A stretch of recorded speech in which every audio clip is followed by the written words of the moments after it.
Cinema. It is the greatest, most challenging frontier in all of the arts. The intersection of creativity, philosophy, life, and the storytelling thereof, it presents to the filmmaker the greatest of challenges. A failure in any of these contexts means a failure in the film. But with the perfect execution of all, you have a timeless masterpiece.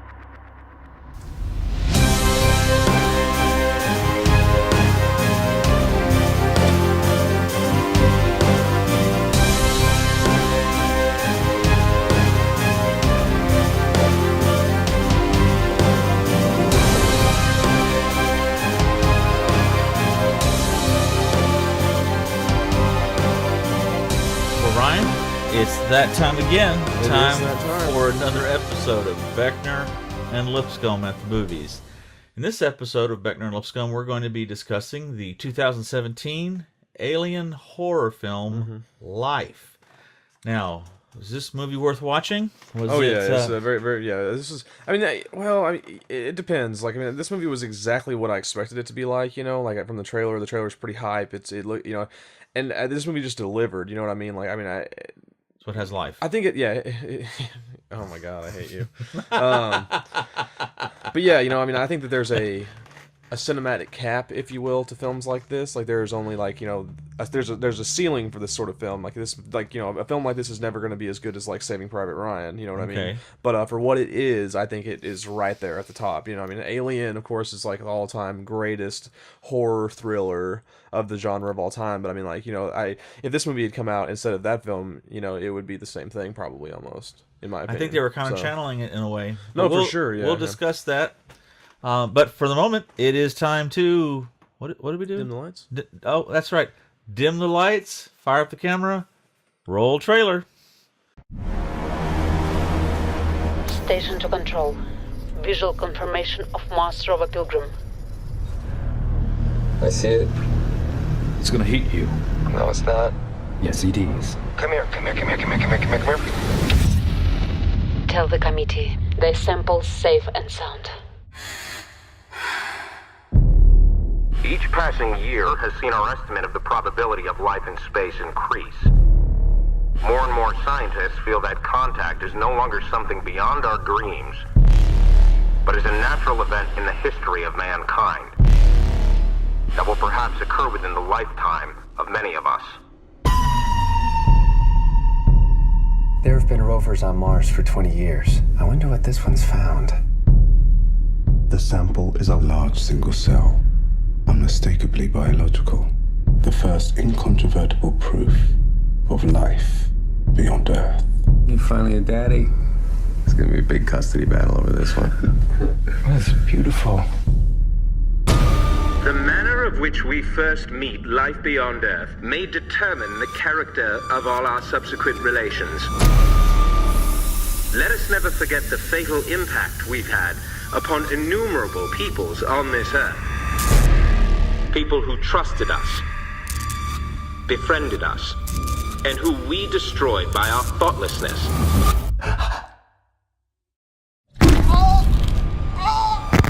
The life we know.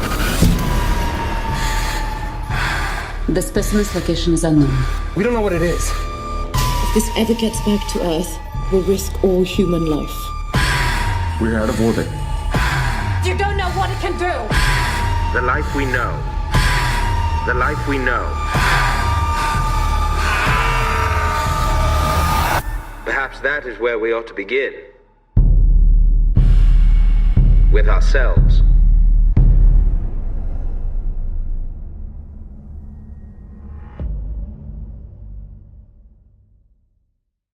So a little bit of a plot build here. We're not going to give away too many spoilers, but I think from the trailer, most people know what this movie is going to be about. We see a team of scientists on a spacecraft, like we have seen in so many other films, looking for new life forms in space. This film has to be taking place on Mars. They found a single cell organism on Mars, and they've brought it back to their ship.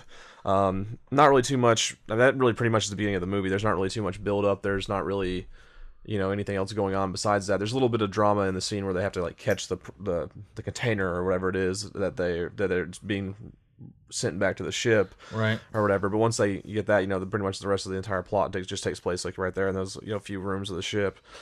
But yeah, single cell organism, and it's alive, and they have it in a container, and then as we can imagine, all hell breaks loose.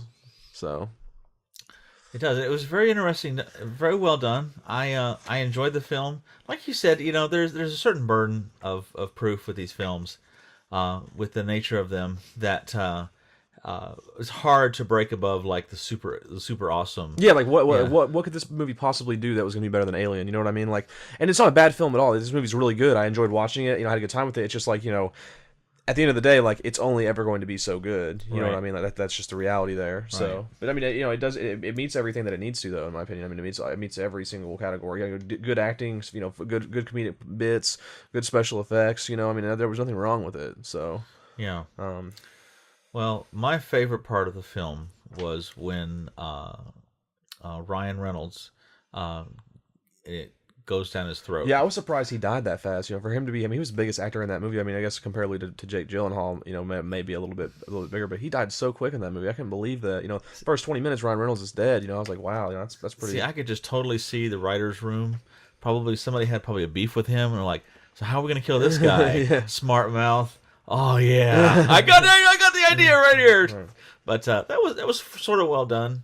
And by what Matthew means by that is, this is a bit of a spoiler, but the alien crawls into Ryan Reynolds' mouth and kills him from the inside out. So, which is it was a pretty well done scene, though. It's very ironic considering he's a smart mouth, right? Yeah. Deadpool, and he's just built an entire career out of being snarky and in his mouth, Right? No, yeah, I agree. Yeah, it was good. Yeah, it was good. So I was like, I appreciated that. Though it was a gruesome way to die.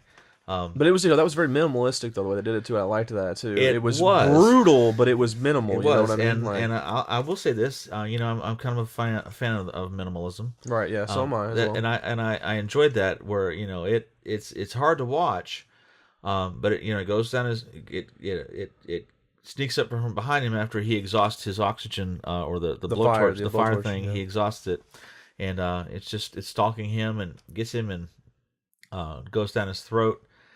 And he realizes, he's done for at that point in time. So there's kind of a horrific resignation that he undergoes there. And I was waiting for, are they gonna make him explode, like, or are they gonna do like where it eats the rat? Right. Is that gonna happen to his whole body? And instead he coughs up, just blood, blood, and it was gravity was not in the room, right? Whatever, so it looked, like the.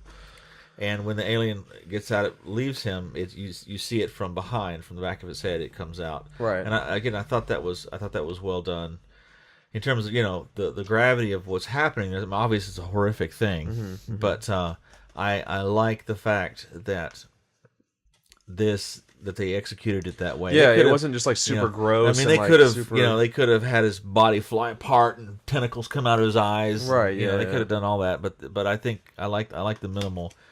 Again, the horror is that there's this creature that they have incubated from a single cell. They brought it back from a suspended animation, and they think they've killed it, but they've actually it was actually probably playing dead. I will say what. Well, no, that's not true. You missed that. No, they one of the people did something. I can't remember exactly what it was. Left something on or didn't turn something off, and its environment changed, so it went into a hibernation. But they're shocking it, trying to. Well, that's what. Yeah, that's what. That's what they do. And that raises a really good question. Is imagine it just was alive, and imagine that it. Like, what if they hadn't? I mean, I would imagine that it retaliates because they shocked it. You know what I mean? Like, it doesn't it's like a dog, or something. I mean, dog's not a good example, but I mean, imagine, like an alien that comes and takes one of us from Earth or something like that, and and they shock us.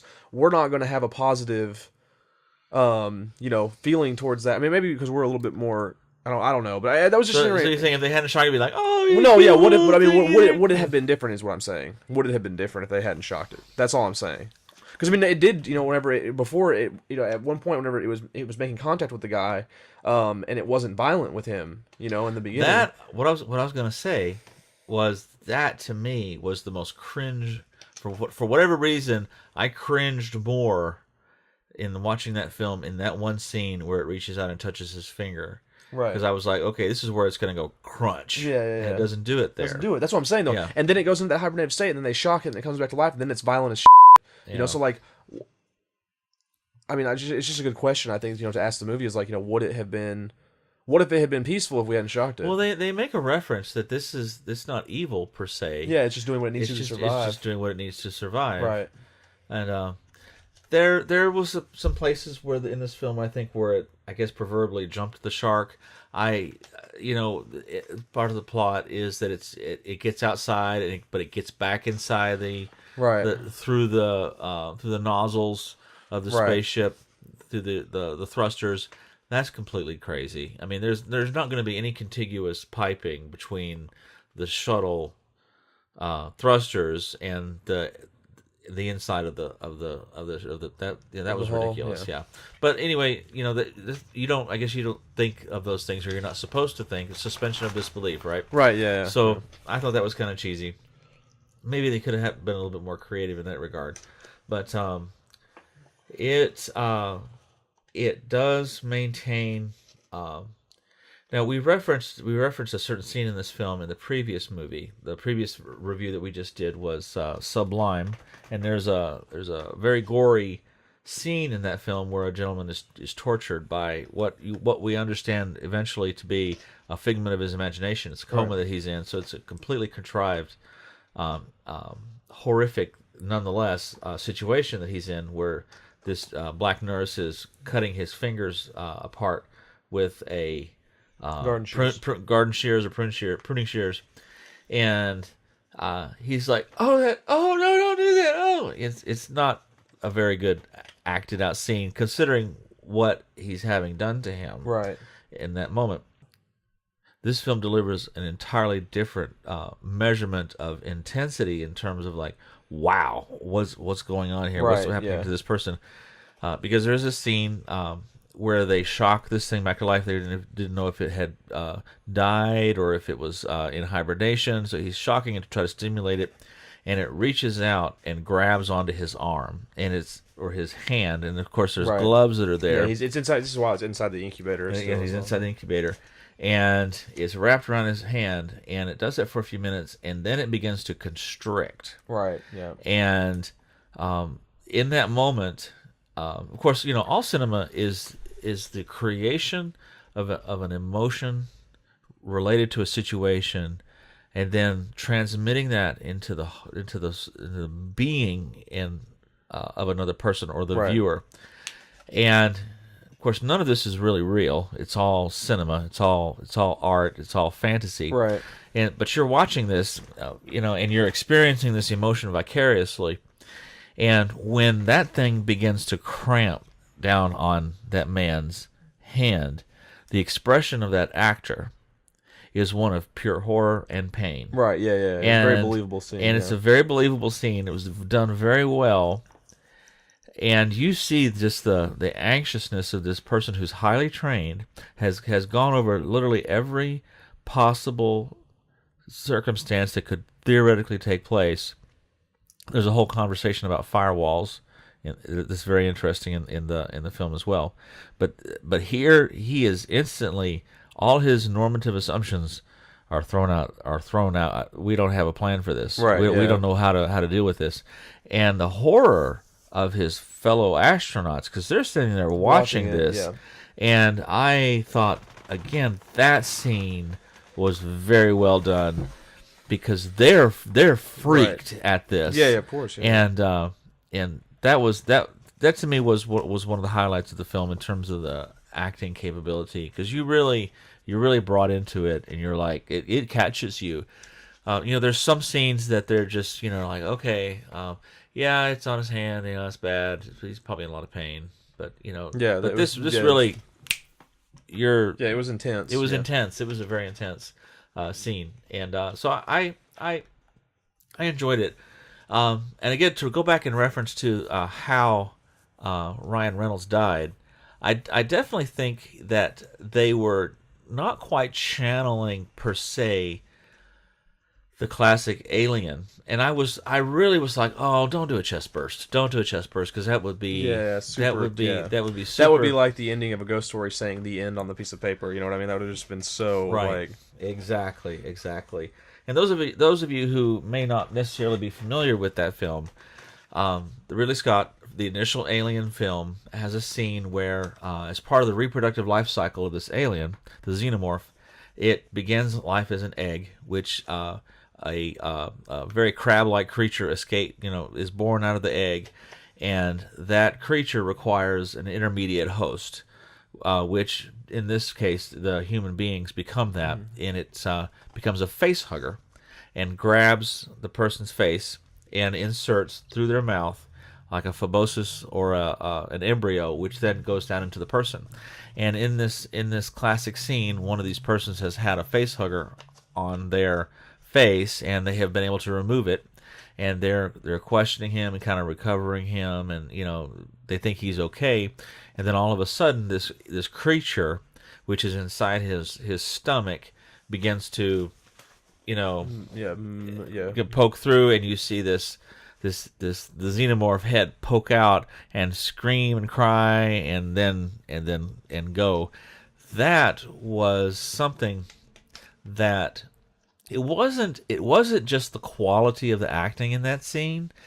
It was the transgressing of the boundaries, of sexual boundaries, of the idea of a man giving birth to something out of his body against his will. And I mean, I think I've said this like 3 times every time we've talked about this scene, that people have written doctoral theses on that, because that legitimately horrified an entire generation of men. Not just this thing could grab your face and put something inside you, but that it would be inside your body, and then come out that way. And that's one of the reasons why, even though H.R. Geiger, developing the unique feel and look and see of the xenomorph in the mouth, and how nasty that thing looked, even beyond the quality of that, beyond the special effects, Sigourney Weaver looking like the tough lady that she is, I should say, a good way to put it. The that scene alone took that movie to the next level, and it will always be at that level, because it will always be what other movies are compared to. And so this film really, if it was competing with Alien and wanted to be on that level, it should not necessarily follow in its same footsteps. And I was worried that they might try to cheat that way. But they didn't. But they didn't. They didn't, to their credit. And I don't think it quite reached that pinnacle level. Like, I don't think it's on the same caliber as Alien. It's a solid film, and it'd be just a little bit below that. But I mean, it's hard to beat the original Alien. There may never be another film like that. Right, no, I don't think there will be. I mean, this is a little bit of a rabbit here, but I've talked to you about this before. I think that there are, within the genres of film we have, there are subgenres, and I think that they are even subgenres of the subgenres. But I think for certain categories and things like that, there are pinnacle films that will always be the top of there's never going to be a sci-fi trilogy as good as Star Wars again. It was just never going to happen. I mean, I just I don't think it will ever be possible. 1 through 3. What was that? 1 through 3. I'm not going to get into this with you. I'm not even a Star Wars fan, but I'm just saying, there's never been something else that's been comparable to Star Wars. Jaws will be the best shark movie that will ever be made. You know what I mean? There's nothing that's going to be able to pinnacle what that film has accomplished. And I think that Alien is that deep space scenario. I'm still, as I've said to you 1,000 times before, I'm waiting for the movie where they come down to Earth and wipe us the out. But everybody does that movie wrong. But I'm waiting for the one that finally does it right. But that probably will never happen. But if they do a Life 2. Well, yeah, possibly, yeah, because at the end, we have the. I mean, if you've ever watched any sort of a sci-fi movie like this at all, what the ending is going to be. Either it's coming to Earth or it's not. That's the only two plausible scenarios. And this movie, I mean, they do what they have to. I mean, it was pretty much you see Jake Gyllenhaal being the last guy alive, or one of the two people one of the two remaining people. He baits the creature into his escape pod, and he shoots the girl off the ship and shoots himself off the ship, and then he ends up on Earth with the monster, and she's because they hit some space debris, and it totally, he was going to Yeah. go into space, and she was going to go to the Earth, but switches their paths. Right, yeah. And you don't she goes out realize into that deep until the very space. end. Right, yeah, and she's like floating into space to die. That's a spoiler alert. Yeah, for sure, but which would be a terrible death for her too. At the same time, it might be kind of interesting in a way, but it would still be a terrible death. Like there's nothing you can do. You're just helpless. You know what I mean? Right. That's got to be one of the scariest things. But yeah, really solid though. I mean, overall, there wasn't really. I thought the CGI was pretty good in this too. I thought it was pretty unique. We see the more that the creature eats, the bigger it gets. Right. Which makes sense. But we see it develop into like having different characteristics than we see. It's Right. simple little arm whenever it's like trying to get out of that glove thing and grabs Right. that thing and punctures that glove to get out. I mean, Right. and then one thing that was pretty interesting about it, they said was, it was a single cell, but it was all brain, all muscle, and they said one other thing too in the film, but it was like all that was like the one cell, so Right. it was. It was just a tiny little thing in the beginning, but it was strong enough to crush that guy's entire hand, which is really, really cool and really interesting. So, Right. I thought it was well done. Good acting, good pace. To go through our list here, I thought the pace was good. yeah, pace was really good. There was never a dull moment, really. The dialogue was good. Yeah, dialogue was I very like good. the diversity of the actors.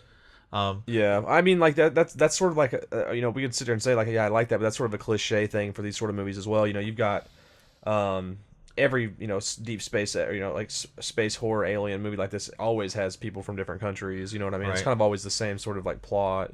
So Do you feel like the story was original? not really. No, I don't think the story was original. I mean, we've seen the story like that, several times. It's just that this movie was on a higher budget. It was a little bit more effective than most that I've seen like this. There's a couple other ones that I would kind of say. There's one I'm trying to think of right now that I cannot think of the name of it, but it was a really good one that I watched. That was a lot like this, but it was kind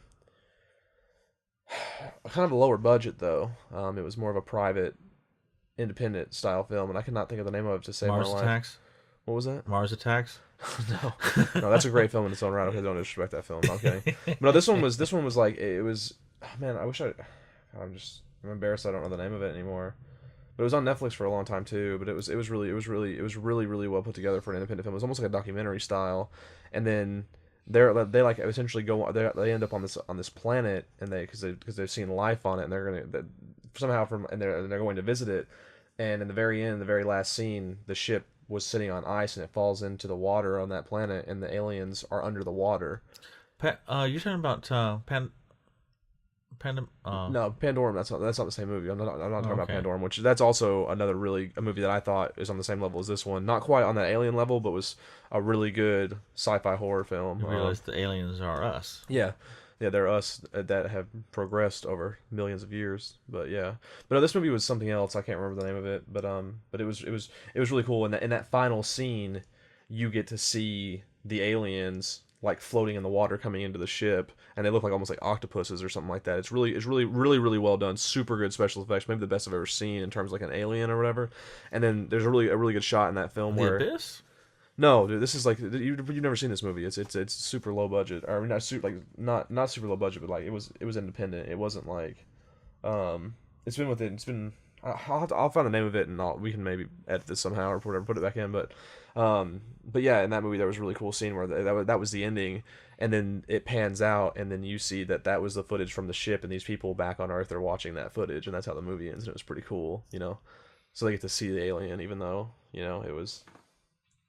But anyway, that was just another just comparison film that was like this. I gotta think of the name of that movie so that we can include it in the comments or something. But it was pretty cool. Okay.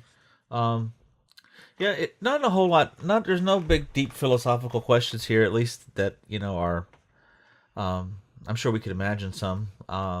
But it's just straightforward. Do you shock the creature back to life? That's your main question. Oh yeah. If they had not shocked the creature, would it have been friendly and been a pet? Right. Yeah. Probably not. No, it probably wouldn't have been. But I mean, it might have been a little bit. It might have been a little bit different of an outcome. You know what I mean? Like maybe it wouldn't eat people, or you know what I mean? Like who knows? Maybe not though. At the same time, so. That wouldn't make for a very good film, then, though, would it? No, it wouldn't. Well, I mean, it depends. Arrival was pretty good, right? And that wasn't a aliens eating people film. That was a really good movie. So. True. That was one of our reviews. That's true. Yeah. And that was a good movie too. Heptapod. Yeah. Speak heptapod. Heptapod, yeah. So, effects that I think that there was some interesting documentary on the DVD of how they did the special effects training, with the wires and everything, and then edited them out in CGI, and that was pretty interesting. I'm sure that was very, very challenging to do that entire film with that in mind. With that effect. Yeah. So that was to be commended. And I did like the acting. I thought it was, I'll be honest, Ryan Reynolds really gets on my nerves because he's so cliche now. I would love to see him in an actual role where he actually is like a serious. Like, can you change that up, or is that all you can do? He's sort of become like almost like a Christopher Walken or something like that. That's just so like. That's almost the only role that he plays in films. You know what I mean? Like, right. So I agree with that. It'd be interesting. I mean, what if he just knocked out an Oscar? Like that would up his resume a little bit. Yeah, like, you know what I mean? Do a remake of The English Patient, except Ray Fiennes, he's the right. Yeah, exactly. That's never gonna happen. Yeah. But anyway, anything else we could think of? No, not really. I mean, like I said, this is a really good movie. It's a really good movie just to sit down with, watch with your wife or, husband or whatever, one night. It's just not kid friendly, by any means, but it's just not overly gross. Yeah, it's not overly gross or anything, but yeah, it's just a good solid film, just all around good solid film. So, the blood and guts that are there, I think, are somewhat minimal.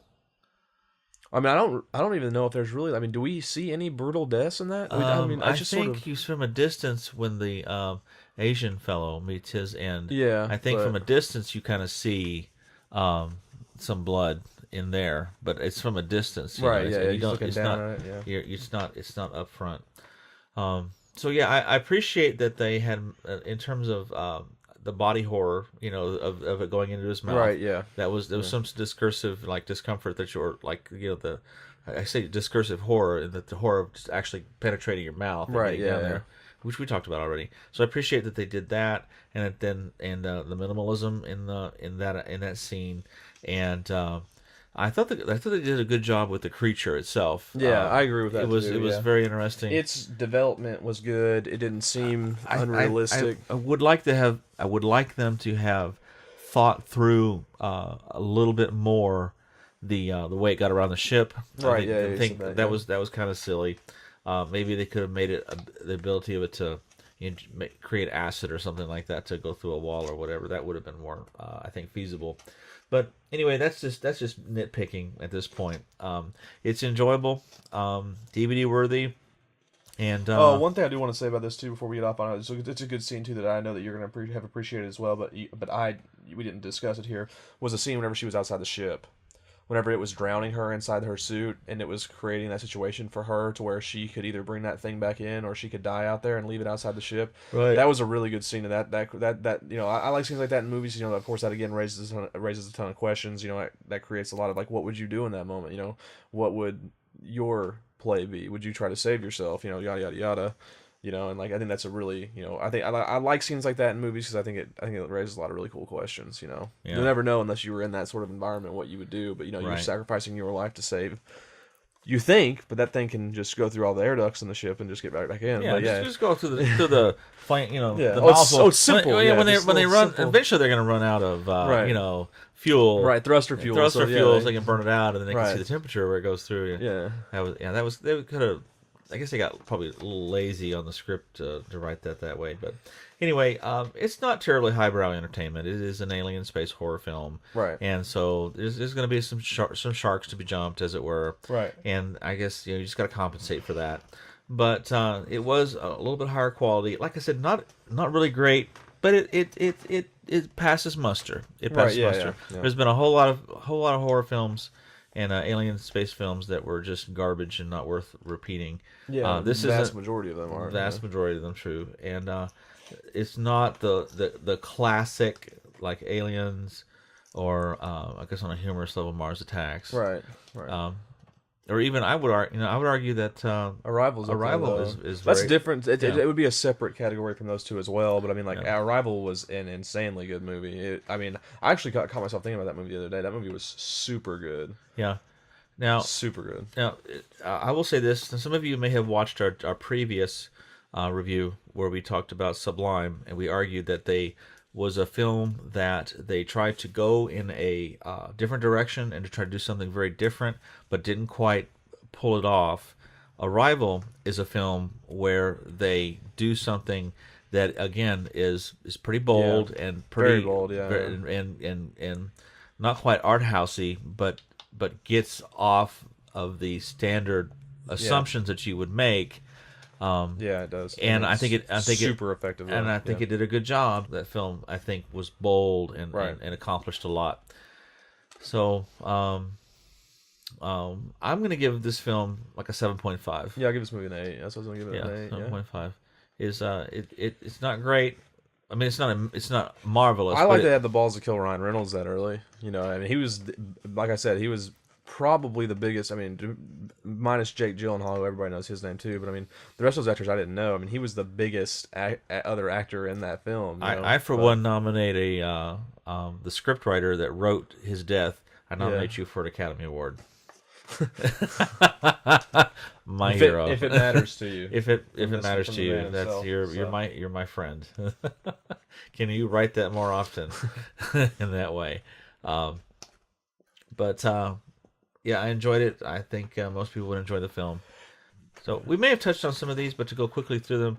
Pace, I think it did a good job of moving the story along. Yeah, it wasn't dull. It wasn't dull. It kept you engaged. The dialogue was snarky. There was some good, Yeah. Ryan Reynolds was definitely embodying his character. Ryan Reynolds. They wrote that. I'm gonna, we talked about Christopher Walken, that he considers the scripts that are written for him as being Walkenized, and he walks away from them. So we're definitely seeing some Reynoldsization, Reynoldsization, if that's the right term. The scripts written for him, but I enjoyed the story. I think it was a little bit of an originality there. Being a dust, like a little thing from the dust from Mars and coming back and a little bit, and bringing it back to life. And if anything, the most plausible possibility of life being found on Mars would be in that vein. It would be from that sense. The characters had some depth. Now, I didn't notice this, and I don't have her name, but if I understood correctly, the Russian is actually Russian in real life.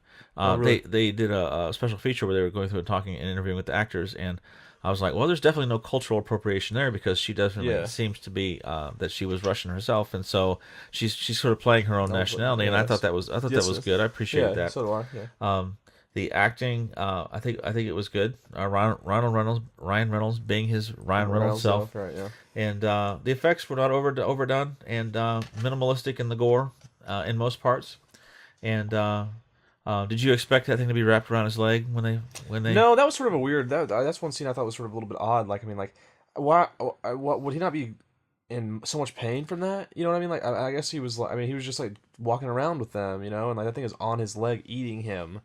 So I thought that was like sort of weird how that just sort of like, oh, there it is all of a sudden, and it was just like, what? I just that seemed to me was like, I don't know if that was laziness or like what the deal was there, but I mean that dude's literally getting his leg eaten. Well, it did put him in the cardiac arrest. Well, no, yeah, but I mean, like, it was how long was it on him? Yeah, he knew it was on him. You know what I'm saying? Like, he knew what was going on. Yeah, and like I just didn't really get that scene. That sort of was like a gray area for me on this. He said, "Lift me up," and then he dies. Yeah, he wanted to be lifted up.